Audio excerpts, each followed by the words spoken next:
Hi, welcome to my channel. If you are new here, I've been on a journey to experience Elden Ring. I've been itching to try it out. But before I dive into that world, I decided to start right at the beginning of From Software's legendary Soulsborne series with Dark Souls 1. After my first adventure in Lordran, I've become hooked on these games. And now it's time to tackle another chapter, Dark Souls 2. I heard a lot of interesting things about Dark Souls 2, like the game being the odd one out of the series, with the most divided community. A lot of people love it, a lot of people hate it and tell you to skip this one. Nonetheless, I wanted to get the full picture. I feel like I'm an open-minded individual, so I decided to not skip this one to see if I actually like this game. And like they say, don't knock it until you try it. In my last video on Dark Souls 1, I'd focus on the newbie experience, what it was like experiencing Dark Souls for the first time. But this time things are different. Now that I'm familiar with the genre, I won't be focusing as much on my personal journey. Instead, I'll be walking you through Dark Souls 2 area by area, following the order of my playthrough, sharing my thoughts on the level design, bosses, enemies, and moments that make this game unique. Along the way, I will highlight moments that stood out to me and make a tier list of all the areas I've explored, from the best to the worst, or as I would like to call it, the slop bucket. The opening cinematic of Dark Souls 2 is absolutely stunning, dramatic, haunting, yet so different from the intro of Dark Souls 1. It even gives the protagonist, you the player, a touch of personality, which I appreciated. That said, when I first got into the game, something felt off. Visually, it was a big adjustment for me. I had gotten so used to the graphics of Dark Souls 1 Remastered that the new graphic visuals really set a high bar. Of course, I can't fault Dark Souls 2 on that. It's a product of its time, but I wanted to mention how striking the difference was for me. Now that I'm seeing this on the screen, I wanted to mention I really like how when you open the menu, you can actually see your character on the side. It's a really neat detail. We got some more lore dump and hints on what we can expect from the game. Like how we are going to break the curse, but have no chance and we will lose our souls again and again. We also get a quick look at what replaces humanity from the last game. A human effigy, which is you, the player. During character creation, I picked Knight with the gift of human effigy. At first, I tried to make my character Derek look like Geralt of Rivia, but that was before I discovered the advanced settings tab. I completed the tutorial and this part scared me. Since this Dark Souls playthrough was online, this was my very first encounter with messages and bloodstains. I thought that something might jump at me in this cave with messages such as "Don't you dare" or "Death?" ? But jokes on me, these people are silly and want to mess with me. After leaving the cave, I was greeted by one of the most breathtaking views in the game, Majula. The soft, melancholic music, the sound of waves crashing against the rocks, and the warm sunlight all combine to create a sense of peace. It feels like home. It's S tier. Here I met the Emerald Herald, who serves as our leveling guide and offers a bit of lore, along with the trusty Estus Flask. Wait, hold on. A single use? That caught me off guard. Right from the start, Dark Souls 2 introduces a few key differences. The Estus Flask now begins with just one use but can be upgraded by finding an Estus Flask shard, which increases the number of charges. While you still can't use it while walking, life gems provide a more flexible alternative since they can be used on the move. Also, using healing items doesn't heal you instantly, but over time. Bonfires also have some significant upgrades. Respawn point sets upon lighting the bonfire. You don't have to rest to be able to respawn in that particular bonfire anymore. They now also come with a built-in item box, fast travel, and you can see exactly where you are traveling on the map, unlike before when you only had the bonfire's name to go by.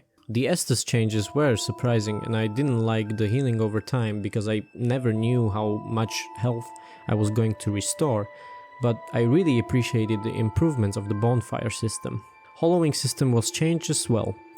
When you die in human form, you turn into a hollow, like in Dark Souls 1, but this time, this reduces your max HP by 5%. If you keep dying, you keep losing your max health, and the maximum is 50%. This change was surprising, to say the least, and I'm still on the fence with this one. On one hand, I like this change because it added tension to dying and had great lore implications. On the other hand, it is nonsensical to punish you for dying in a game that's made for killing you in so many different ways, and it like states right at the beginning that you are going to die and die over and over again. Crestfallen Soldier is also back in this game. He's called Crestfallen Soldan, I think now. I joined his covenant, the Way of Blue. There are also other NPCs in this area, such as a merchant, a blacksmith, and a cat. Some other NPCs come here to chill out like in the previous game. Also, there are enemies in this main hub, small pigs that are so tanky for some reason. Went the wrong way at first, but then I found my way into the Forest of Fallen Giants. Made it to the next 2 bonfires without dying, clearing out enemies one by one. Tried out parrying, thinking maybe I could use it this time, but enemies just fall over.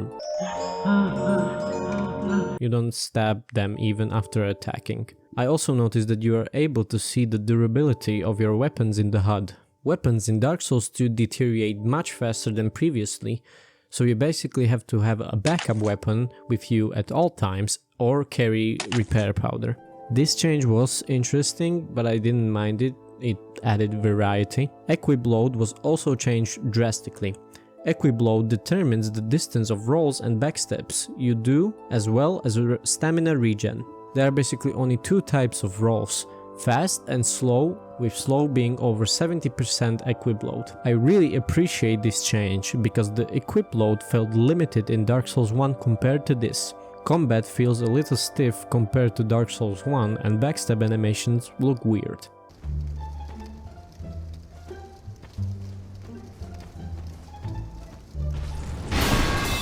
Moving on, I had my first encounter with the Pursuer. Oh shit, what is that?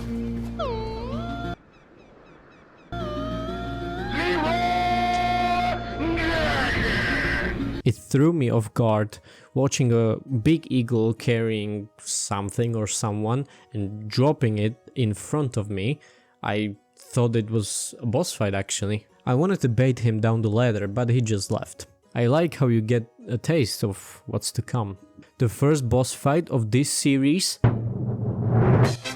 the last giant, was enjoyable.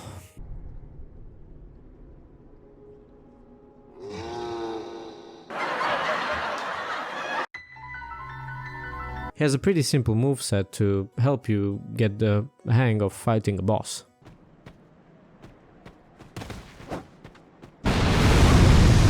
In the forest I also encountered my first ever invasion. It was a non-player invasion, it was an NPC, but still counts. Armor Dennis. I think him being the first invasion is pretty unfair in the beginning of the game because he's a caster and he has some powerful spells. Wait, there are no ragdoll physics? This is unplayable. 0 out of 10. Moving forward, I found myself facing the second boss fight, the previously mentioned Pursuer. This cutscene is so badass. The design of the Pursuer is very cool, and I also really like when there is a boss cutscene, you see this bloodshot effect of your eyes. I think this is like a reaction to being in the presence of a great soul, as the Emerald Herald told you to seek them. You see one and you hunger and you lock in to defeat them. During this boss fight, I started to notice that the iframes of rolls are weird. Oh my god. Oh, hell no, man. What the fuck, man? Otherwise, a great boss fight. Forest of Fallen Giants is a good introduction like Undead Burg was in Dark Souls 1 and overall looks great. 8 here. Lost Bastille.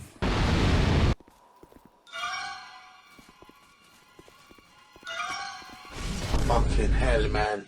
I'm finished.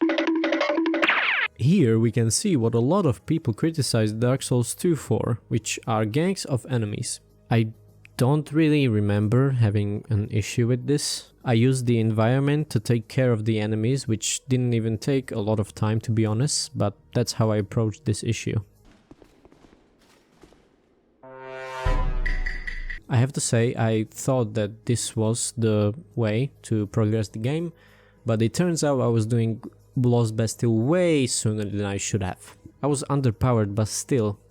Ruin Sentinels, 3 bosses at the same time with pretty janky moveset.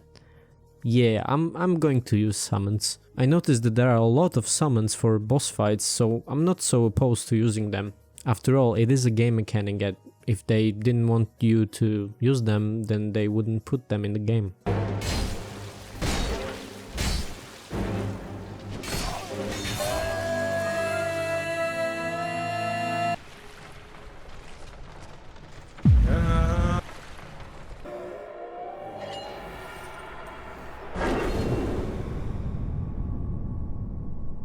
Firstly, I want to give props to the design of the fight. I really like how you can make it a little bit easier for yourself if you explore around and light the oil in these 2 rooms. But other than that, Lost Sinner was pretty BS. Part of it is my fault because I came here sooner than I should have, and the Lost Sinner is actually part of the 4 Grey Souls you need to progress the game, so there's that. The iframes really stood out. Some hits clearly shouldn't have landed and the hit registry was really bad. Also, the run back to this boss fight is atrocious. I was so close to defeating her, but I died, so after a few more tries I used Lucatiel Summon.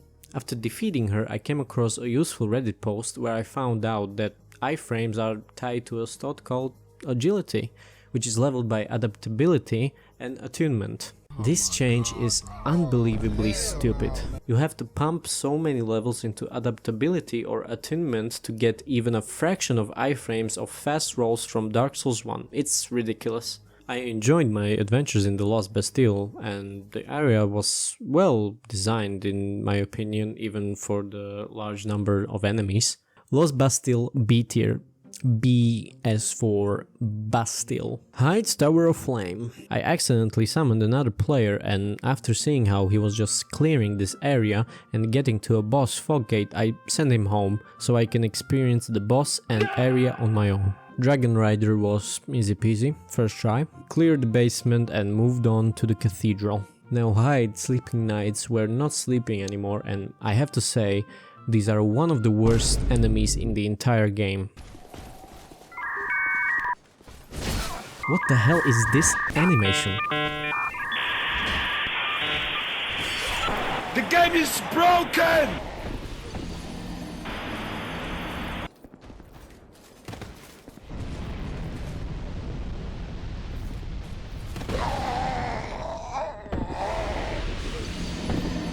It was a bad decision to kill the Dragon Rider first, because getting to the next boss after Hyde Knights are aggroed is horrible.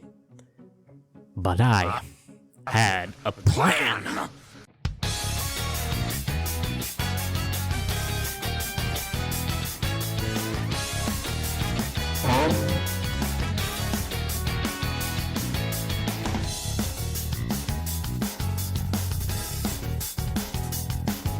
Sometimes life is cock and ball torture without the cock and balls.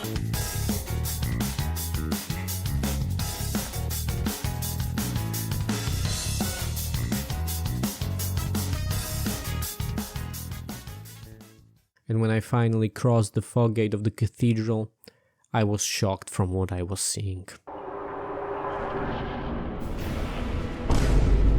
You can't keep getting away with it! My eyes wide, my jaw dropped. I said to myself, not this again. And then I fucking locked in.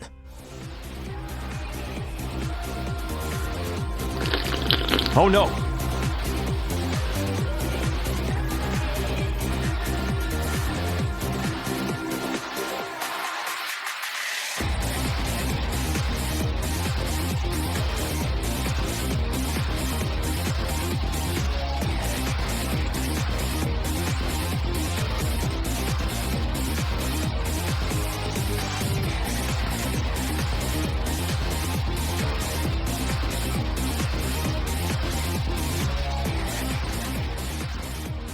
This was definitely not the same Ornstein from Dark Souls 1, but wow, this was surprising. Tower of Flame, C tier.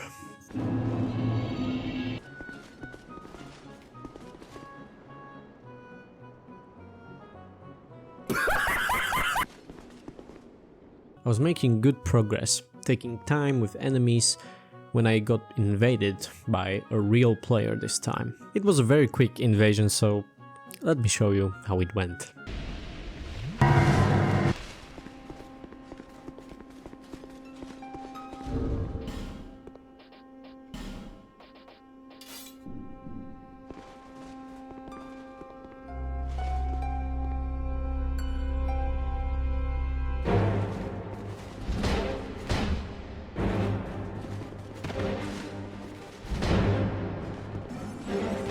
Oh, shit!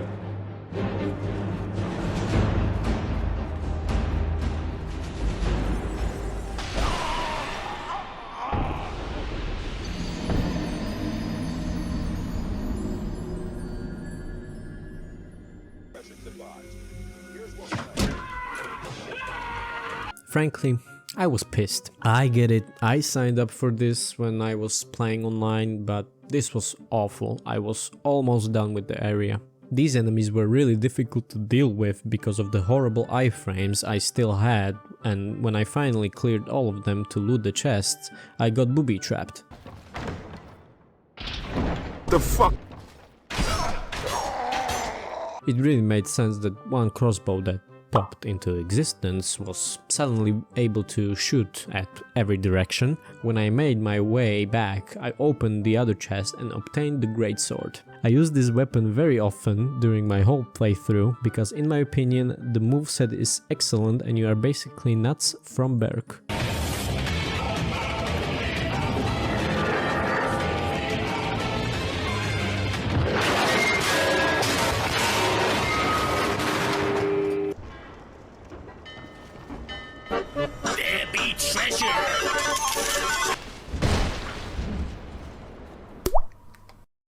The boss fight of this area was an enemy that I have already fought in the Lost Bastille, but I enjoyed it since I got to practice with the greatsword and I overall dig the design of the Flexel Sentry. I sailed back to the Lost Bastille for a quick pit stop and met Macduff. I think this was supposed to be a blacksmith like Andre was in Dark Souls 1, but I think I never actually came to him. I upgraded all of my equipment at Majula. I never used the infusion system since any of them would ruin the stats and I basically wanted to bonk, bonk,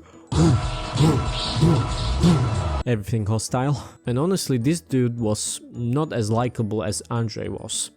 No Man's Wharf, B tier.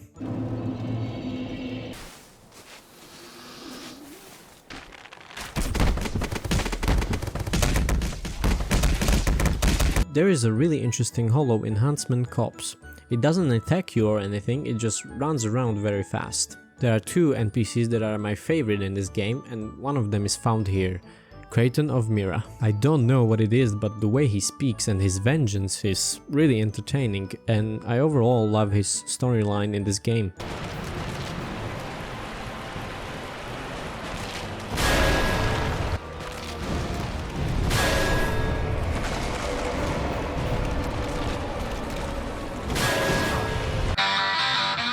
Skeleton Lord's boss fight was, quite frank, a lot of fun. Defeating a horde of skeletons truly a Dark Souls moment. I decided to go and explore that huge Colosseum looking building in Huntsman Copse. I didn't like it. Hey, yo, the pizza here. Oh!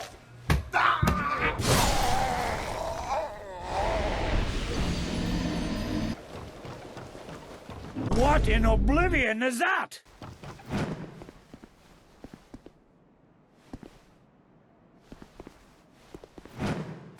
Why are we still here?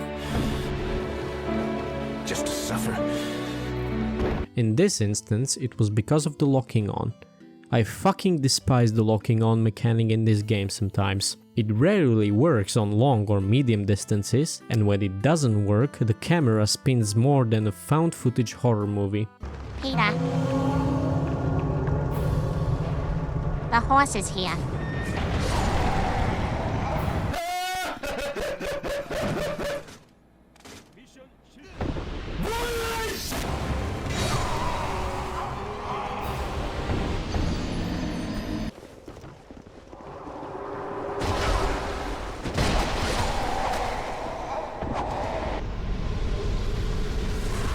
I really like what they were trying to do with this boss fight, and after a few tries and figuring out what to do, it felt really good to defeat the Executioner's Chariot. However, this boss is completely optional if you don't want to join the Brotherhood of Blood Covenant, and the runback is awful. Huntsman Cops, C tier.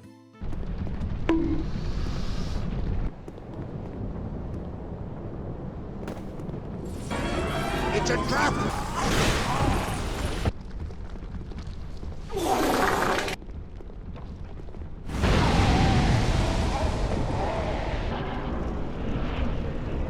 Disgusting!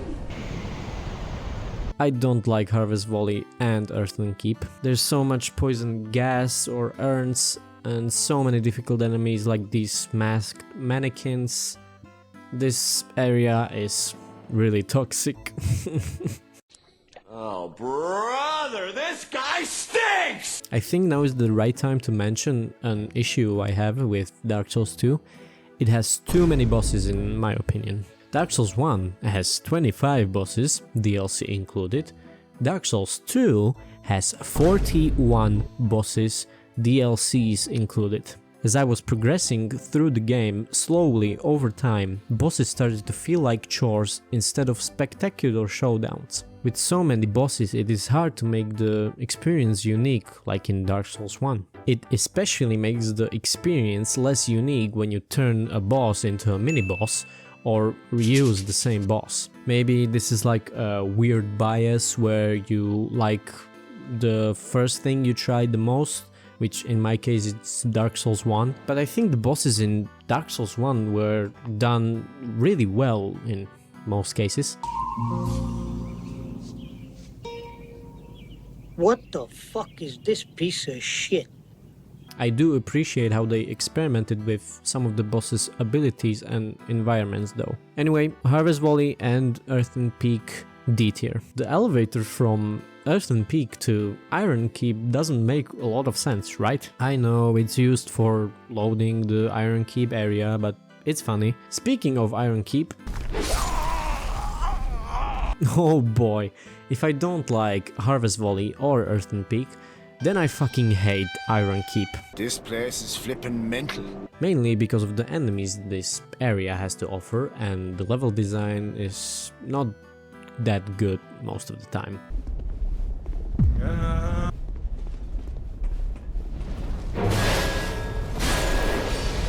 I'm joking! Stop! Stop! Alone Knights, I should have looked this up, how to pronounce this, I don't know. They are also one of the worst enemies in the entire game, like Heide Knights. They have an enormous aggro range and they are so fast. You have to be moving so carefully and always check every direction because you'll never know if you aggroed any of them, and the next thing you know there are like 5 of them sprinting towards you. I also don't like the first boss of Iron Keep, the Smelter Demon.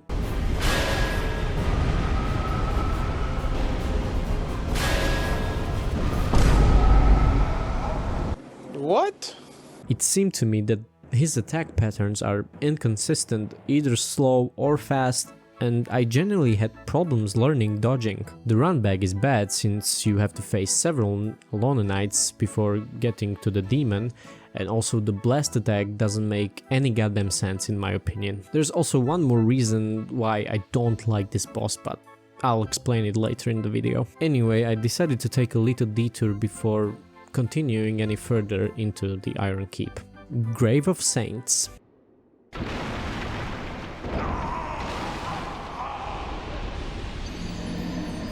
I really like this area because when I first entered, I got transported into another world as a grey spirit and I had to defeat my target. Remember this for later. Rats, we're rats. We're the rats. We pray at night, we stalk at night. We're the rats. The boss fight is so much fun. You basically get swarmed with rats and have to defeat some of them until they flee. After that, you get to meet the Rat King and you can join his covenant. Grave of Saints, A tier. Then I found my way into the gutter, and when I saw it for the first time, I was like, oh no, is this going to be Blighttown 2.0? There is also a new type of secret in Dark Souls 2, Invisible Hollows. They are inferior to illusory walls. They are hard to find without looking up anything, and items they drop aren't that great. In my playthrough I found like 2 or 3 of these hollows, and all because of a player message.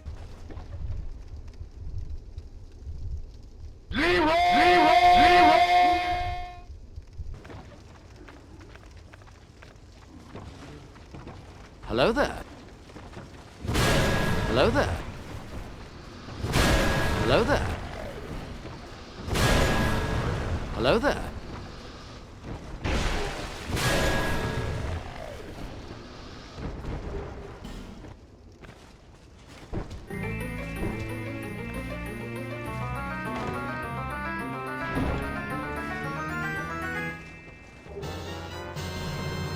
In the gutter, I found my new signature weapon, the Great Club, and its heavy attack is amazing. If you time the attack right, you can basically stun lock any enemy that is able to be smooshed. Even the invaders know the dangers of this weapon. Look how this forlorn started to run away once I used my heavy attack. Thankfully, the gutter wasn't actually that bad in my opinion. A really good addition to this area were these torches that you could light up. It made traversal through this area much easier. I took my time killing enemies one by one and evading all of the fragile wood structures somehow. The statues that spit poison were pretty annoying at times, but it was manageable. B tier for the gutter. Oh, it was manageable in the gutter? Let's make it even worse in the Black Gulch. For some reason they decided it would be a great idea to put a ton of these statues on this path and also on the high ground. I also got invaded here twice in a row, which seemed unfair, but me and my Great Club managed.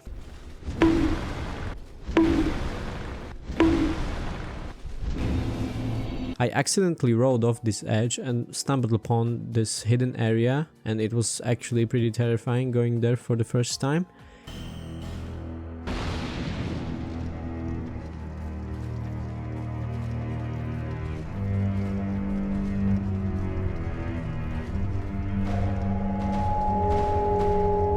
Seeing these two giants slowly coming towards me from the darkness was horrific. I decided to defeat them and it was pretty challenging. They were dealing a ton of damage. I didn't know this at the time, but killing them is actually pretty important later on. At the end of the Black Gulch, my next target resided, the Rotten.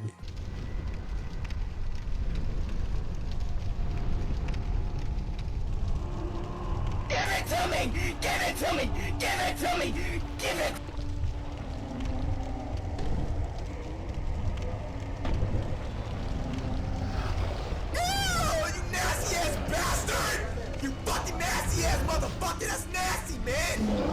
I really like this boss fight, amazing design, decent moveset combined with hazardous environment, all good stuff. Black Gulch D tier. Now I moved back to the Iron Keep. After traversing through a dozen traps, I made my way to the old Iron King, another great soul. I thought this boss fight would be primarily focused on ranged weapons, but the old Iron King was kind enough to come near the edge, and the fight was pretty easy, but it was overall memorable. Because of the fire and lava traps, Alona Knights, and the Smelter Demon, the Iron Keep goes into the slot bucket, ladies and gentlemen. After that, I went to the Shaded Woods, and at the entrance I met my most favorite NPC, Benhard of Jugo.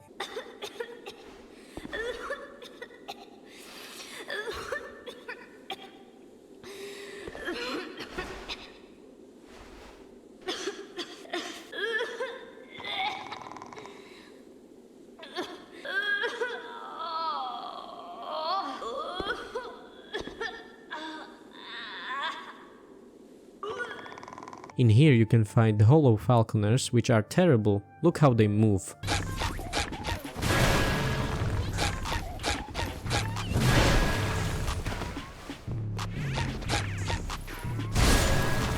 I think the quality of enemies in this game boils down to their animations and janky movesets. I would put all of these three into a category for the worst enemies in the entire game. While playing online, you are able to see illusions of other players. These phantoms allow you to know how active an area is, because they seem to appear somewhat in real time. They aren't really useful for anything, it's just a reminder that other people are going through the same challenges and struggles as you. And what I really like about the Shaded Woods is that there are enemies that mimic this behavior, and when I encountered one of them, it genuinely tricked me. Although they unfortunately butchered the enjoyment of fighting against this enemy in this part, where you are basically playing a Silent Hill game.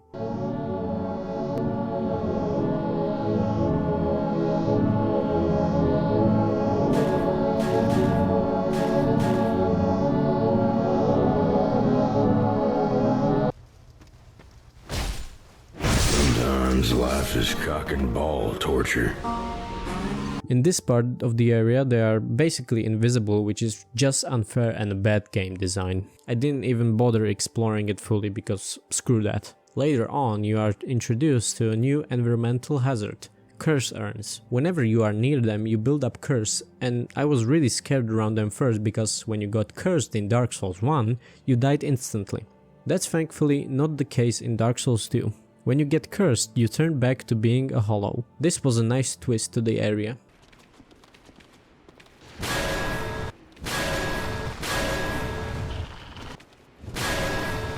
Shaded Woods, B tier. When I was exploring Doors of Pharos, I was really confused why a lot of enemies in this area weren't hostile and I couldn't even hurt them. At first I thought my game was bugged. Later on I found out that it was because I was part of the Red King Covenant and enemies are not hostile to you when you are in this covenant. This is because the boss of this area is the Royal Red Authority. Rats, we're rats. We're the rats. We pray at night, we stalk at night. We're the rats.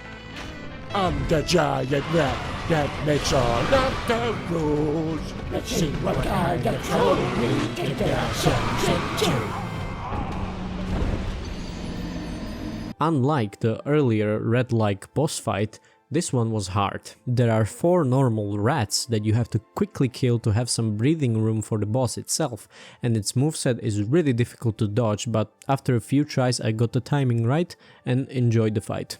Design of this area was really cool, but there isn't much to do in Doors of Pharos, so A tier.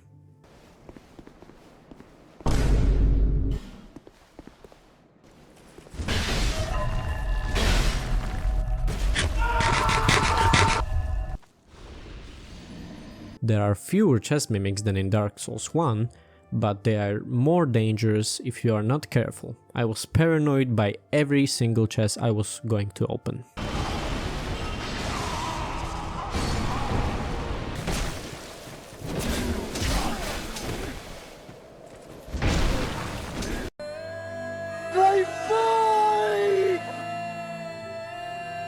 In this room you encounter Kraton and Pate fighting.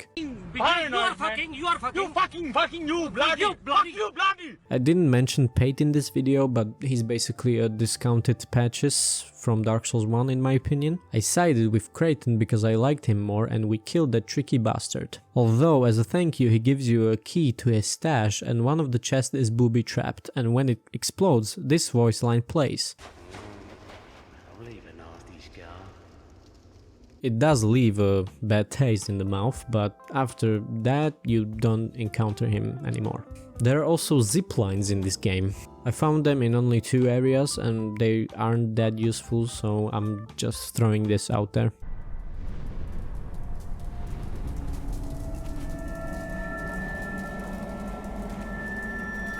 Where's everyone going?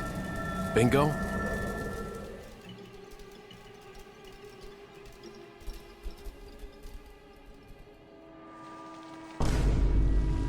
What in oblivion is that?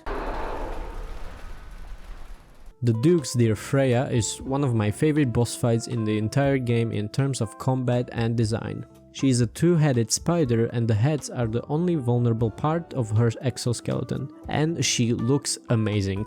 She also has the glass great soul you need to progress.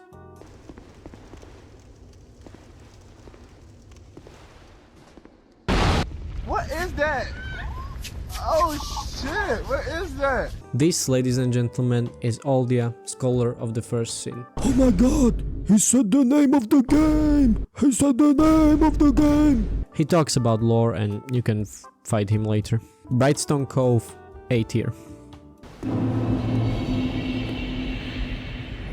You must forge on to bring an end to your journey and mine. Seeing the Drangleic Castle for the first time while the Emerald Herald was talking about ending the journey really felt like ending the game, but this is like the third quarter of the game.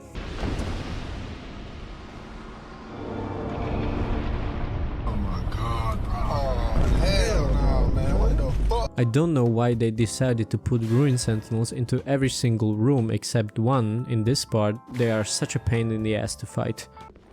What in oblivion is that? Looking Glass Knight boss fight was fun and I really like his design and the area of King's Passage. Even though the design of the castle in some areas doesn't make any sense to me, like why is there a pool of liquid that deteriorates equipment in the higher grounds of the castle, why is Executioner's Chariot here in this hallway, so on and so forth. I like the look and the feel of the castle a lot, so Drangleic Castle goes in A tier.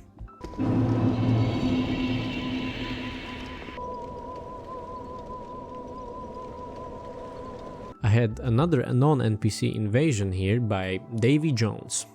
Realizing 2014 is only 3 months away. Yeah. Do you fear death? But after a few beatings with my club, he covered inside a cave with a lot of enemies and left. Hey yo, deadass G, my bad pimp. Shrine of Amena looks wonderful and the singing in the background sometimes is beautiful, but seriously, fuck the sorceresses in this area. They have such a huge aggro range and their missiles track you. Like, what are they using? Homing magic staffs? Fun fact, if you use a heavy attack with a Great Hammer type of weapon, they stay on the ground. I don't know why, but they do. When you get to the second bonfire of this area, in this cave, a giant farting beetle, with smaller ones as well, blocks your way and the gas they release deteriorates your equipment and the range of their farts is unnecessarily huge. If you want to kill this beetle without breaking your equipment, you need to either use a summon right next to the bonfire or use a shit ton of arrows, or use spells, I guess. I don't know anything about spells in this game.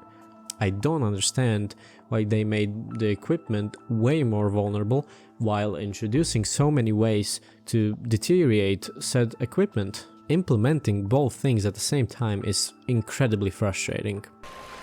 Oh no!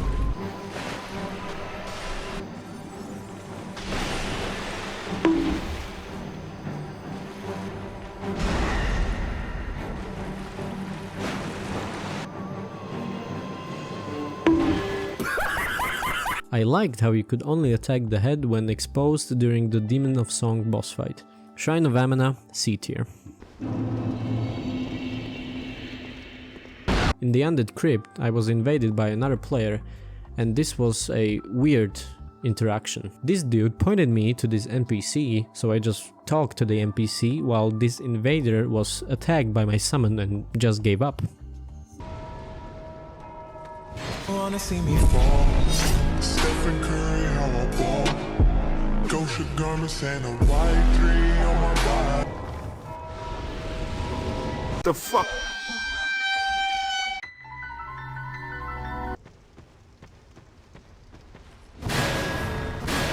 Excuse me, what the actual fuck are you doing in my house?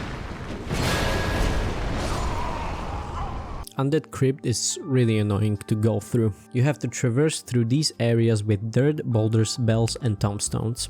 There are hollows in these rooms that ring the bells, and when they ring, these ghosts spawn from the tombstones. These guys are so annoying. They cast very powerful spells, and on top of that they have a really fast, high damaging sword combo. You can kill the hollows to prevent them from ringing the bells, but guess what? They respawn like 5 seconds later. I don't know if there's a limit to their respawns in this area. I destroyed all the tombstones to get rid of the ghosts. It's the easiest but most frustrating way. Later on you encounter something similar when you are making your way to a boss fight. Underneath this stairway there is a hollow waiting to ring the bell to call in reinforcements. Okay, you kill him to prevent that and you move on. No, wait. There's another hollow chilling just around the corner, waiting for you to kill the hollow next to the bell so he can ring it. Okay, you kill that one too and you move on. No, you don't. Then another one spawns from the dirt to ring the bell yet again. After you kill this third one, you can move on. You also have to be careful with swinging your weapon, or you may ring the bell yourself. This part is so frustrating when you are running back to the boss fight after dying. Velstad was a really cool boss fight, and after defeating him you finally meet the king, Vendrick. It sounds exciting, but it is not. It's sad rather than exciting. You see only a hollow husk of what he used to be, walking around aimlessly while dragging his sword on the ground. This ring is the symbol of the king. Use it to gain passage through the king's gate and venture to the far east. Anyway, Undead Crypt goes to C tier for the crypt. I need to stop this.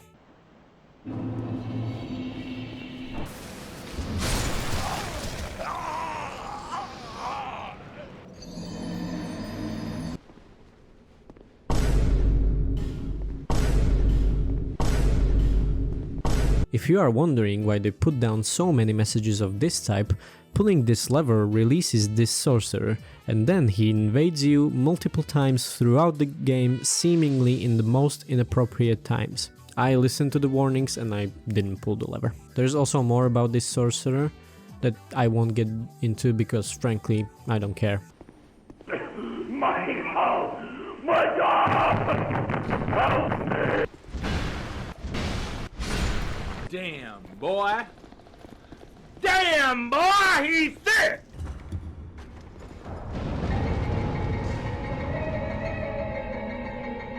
There is a hidden bonfire behind this illusory wall. However, for some reason you can't reveal it simply by attacking like usual. You have to press the interact button. Why is this a thing?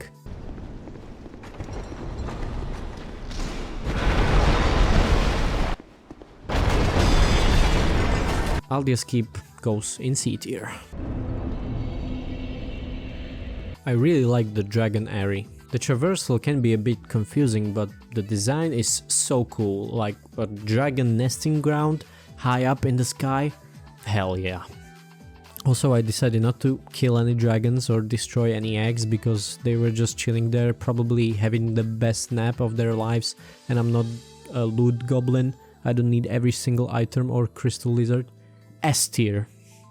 S tier for skies. Hell no, man. What the fuck, man? Blow me up.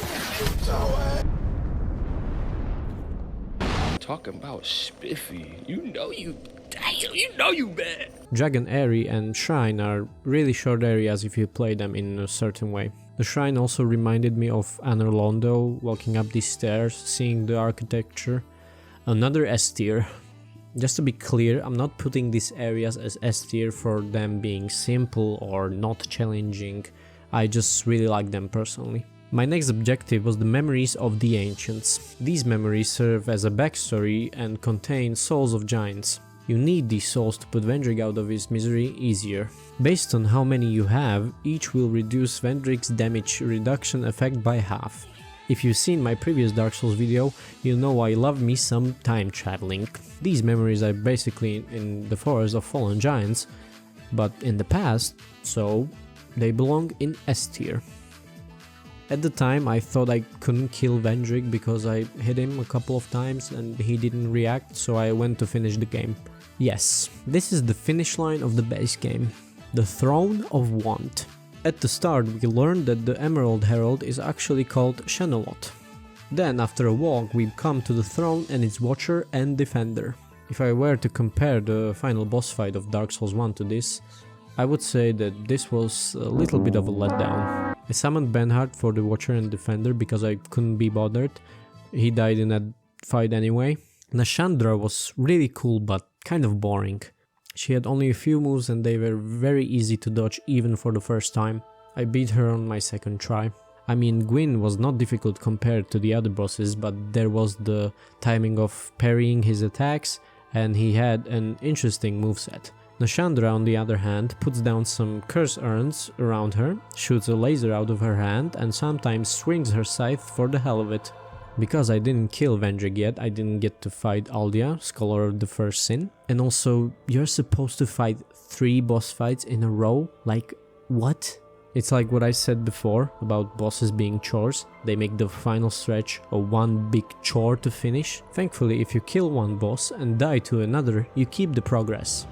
I took the throne, and boy did I look badass while doing it. Alright, we tackled and beat the base game, but we are not done yet. Unlike Dark Souls 1, there are 3 DLCs in store for us to explore, so let's get into it. We'll start by finishing off Vendrick. And I almost forgot, Throne of Want goes in B tier.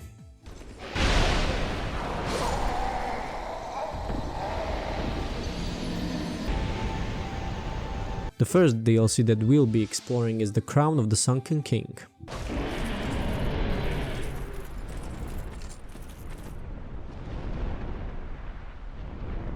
Shulva, the Sanctum City, looks gorgeous, but I don't like this area. There are too many enemies in an open area with a lot of archers, and since my build was mainly melee, I didn't stand a chance.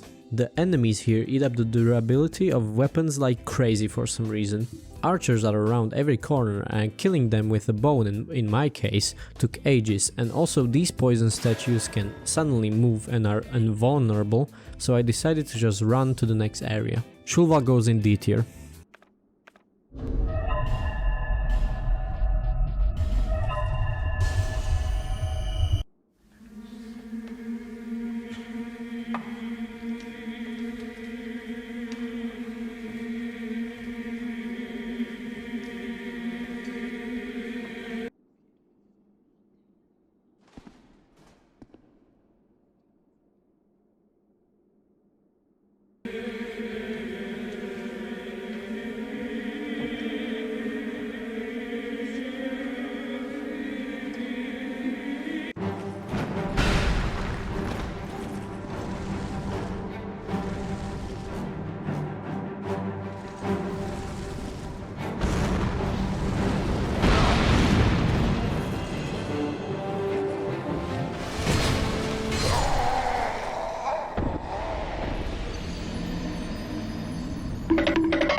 I was so fucking pissed because of this invasion. Of course, when I don't mean to, I do the jumping attack and the invader does a fucking emote after killing me. I was furious because I had to go through Shulva and the beginning of Dragon Sanctum again. Then when I got back and moved on, I found more of the Ghost Knights. I was panicking because 2 of them started to chase me and I didn't see their statues, so I booked it to try fighting the next bonfire. I got to this room, saw a fog gate, but then an NPC invaded me, so I ran back, killed the invader and went back to the fog gate. This was such a clusterfuck of events, I didn't even know what was going on. Once I got to the bonfire, I had to go back for key items and navigating through the sanctum was really difficult for me. Fight with Alana was really enjoyable. I thought that it would be like Nito from Dark Souls 1 when she summoned skeletons to help her, but then she spawned Velstadt, and I was like, holy shit! It genuinely surprised me. Great boss fight. Right after defeating her, there was another boss fight. To be fair, I was skeptical at first if the next boss fight, being so soon, won't disappoint me. Spoiler alert, boy it didn't. I have to say, Sin the Slumbering Dragon was my favorite boss fight in the entire game. From Software really knows how to make great dragon boss fights in my opinion. His moveset is brilliant, flying around, swooping in, breathing fire, stomps and all that good stuff. A decent challenge and a fitting ending to a DLC. That's right, after defeating Sin, you obtain the Crown of the Sunken King. Dragon Sanctum goes in B tier only because of the bosses. What I really like about the DLCs compared to the base game that they actually build up to the boss fights. Every single boss fight in these DLCs is memorable, to me at least, compared to the base game.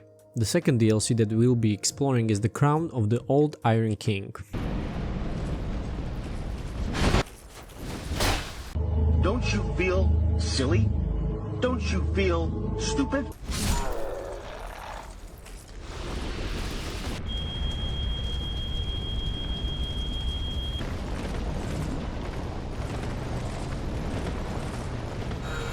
I'm about to blow.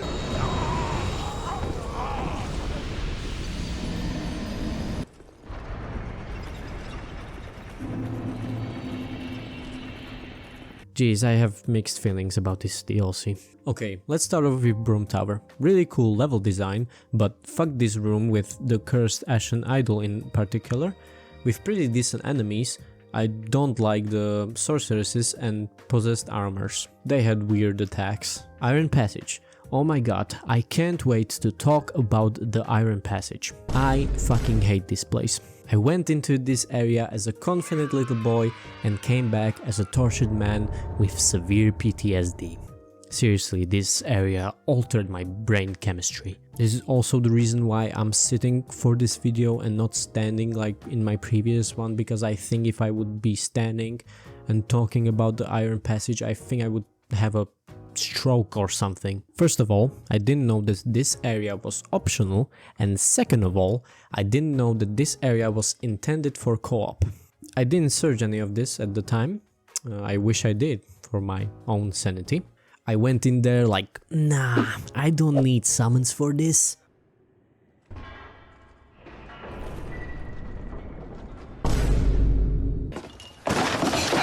Well, okay, there are too many enemies. I guess I'll go back and use summons.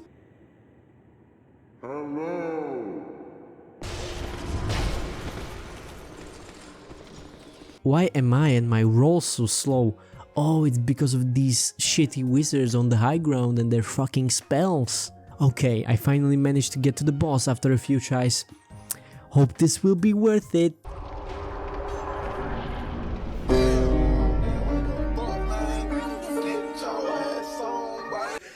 Can't do it. I can't take this shit no more, man. Really? Seriously? The fucking smelter demon? Oh, but he's blue now. What the fuck were they thinking with this? This is, by the way, another reason why I don't like the smelter demon, reusing him for this area. So, thinking this was mandatory, I needed to kill this boss. Spent over an hour trying, which isn't that bad, but the runback is so goddamn infuriating. This boss runback is by far the worst thing I've ever seen in Dark Souls. Even after killing him, I was still mad. Anyway, let me talk about how stupid I am for a second.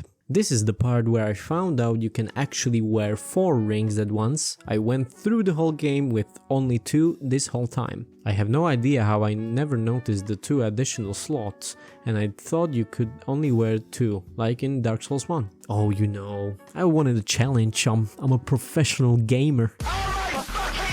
Now I moved on to the Fume Knight, and at this point I admit, I should have taken a longer break, at least a day. Because I went to fight him the same day that this smelter demon incident happened. After a few tries and being generally frustrated, I decided to use 3 summons and ganged up on the poor fellow. Don't get me wrong, the boss was amazing and challenging, but I was still pissed and I wanted to be finished with this DLC as soon as possible. I hope I will learn from this mistake in my future endeavors in Dark Souls 3 and Elden Ring. And after defeating him, I obtained the crown of the Old Iron King. But this DLC isn't fully completed yet. There is one more boss fight to explore, and that is Sir Alon. You get to him by examining his armor, and then you are transported to the memory of the Old Iron King.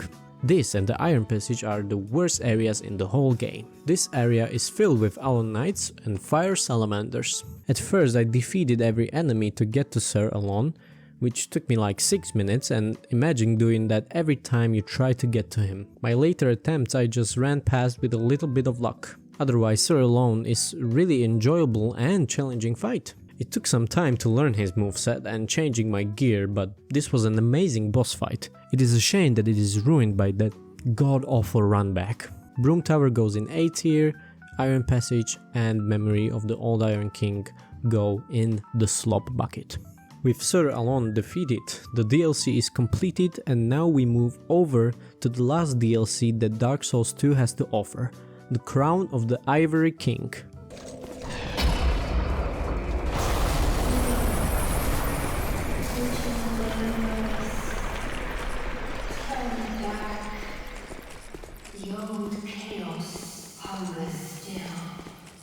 This was my favorite DLC out of all of them. It was gorgeous, well designed, great enemies, except the Ice Sonics and Covetous Demon mini-boss reskin. This DLC had the most personality and interesting storyline, how the Ivory King wanted to save his people from the old chaos, but he sacrificed his soul for it. There are also interesting invaders and phantoms in this DLC to spice things up.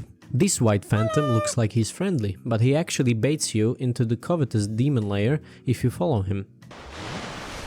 Sometimes life is cock and ball torture without the cock and balls. I also got invaded, and this invader was somehow invisible and backstabbed me. It was nice to see variety in these invasions. Ava is a really cool boss fight. You are basically fighting an ice saber-toothed cat. Who doesn't want that? The entrance to the burnt Ivory King boss fight is so epic.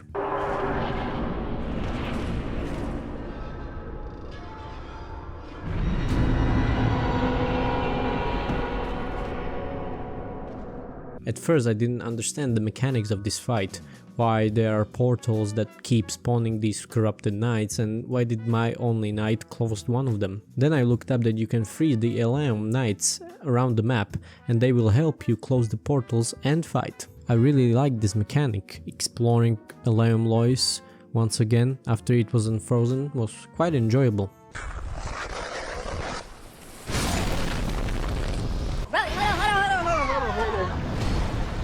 Oh shit! After freeing all the knights, we went to visit the Burned Ivory King, and it was a great boss fight. After defeating him, we get the crown of the Ivory King, and the DLC is not completed. There's one more area, the Frigid Outskirts, but this time I did my research. Turns out this is another completely optional co-op intended area, so I decided to just give it a try. To summarize it, it's a piece of shit.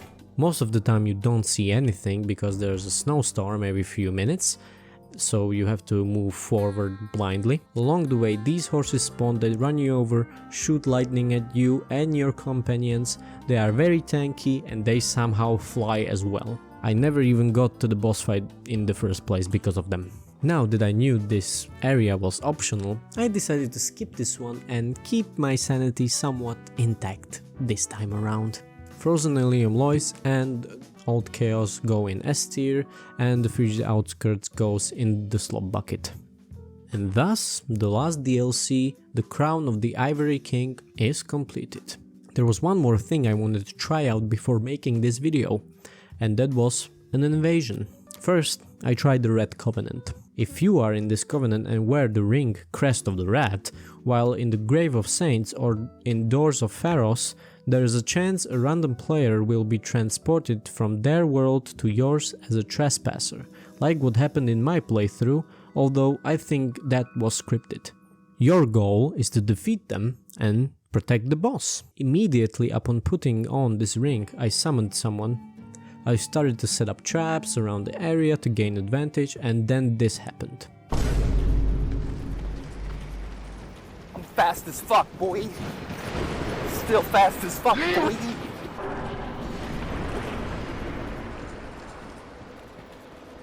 They just ran past and went into the boss fight, returning to their world in the process. I waited around a couple of minutes, but no one else was summoned, so I moved on to Shulva to use cracked red-eye orbs. Just so you know, when you invade someone, you can't heal and enemies are not hostile to you. I saw this player pass by, so I moved slowly to surprise him. Then he died somehow. This player definitely saw me and just stood there next to a bonfire like a chicken. Then after a while I got this message that I was driven away from the world I invaded. Looking up this phrase, I found out that the player either quit the game or pulled their internet plug on me. What a loser.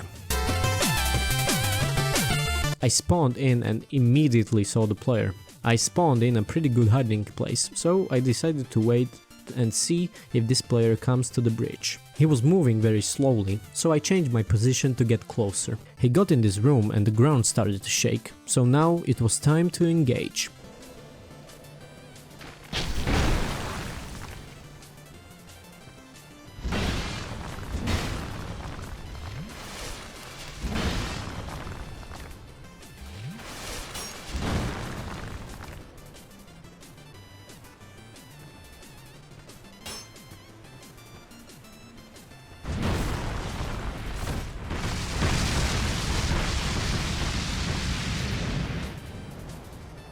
To be fair, I wasn't even mad. This dude really outplayed me. I didn't see it coming. I spawned right next to the player and the connection was really bad.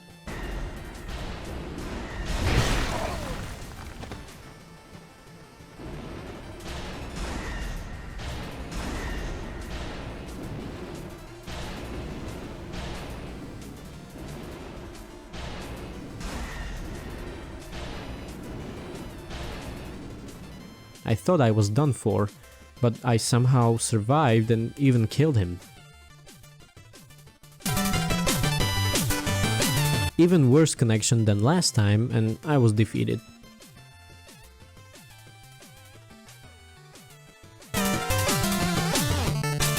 Now I decided to change location to Ilium Lois. This guy decided to just waste both our times. I kept chasing him through like half the map until the time limit was up. Got a jump on John Dark Souls and disposed of him really quickly. I decided to try out Grave of Saints once again. I summoned the same player.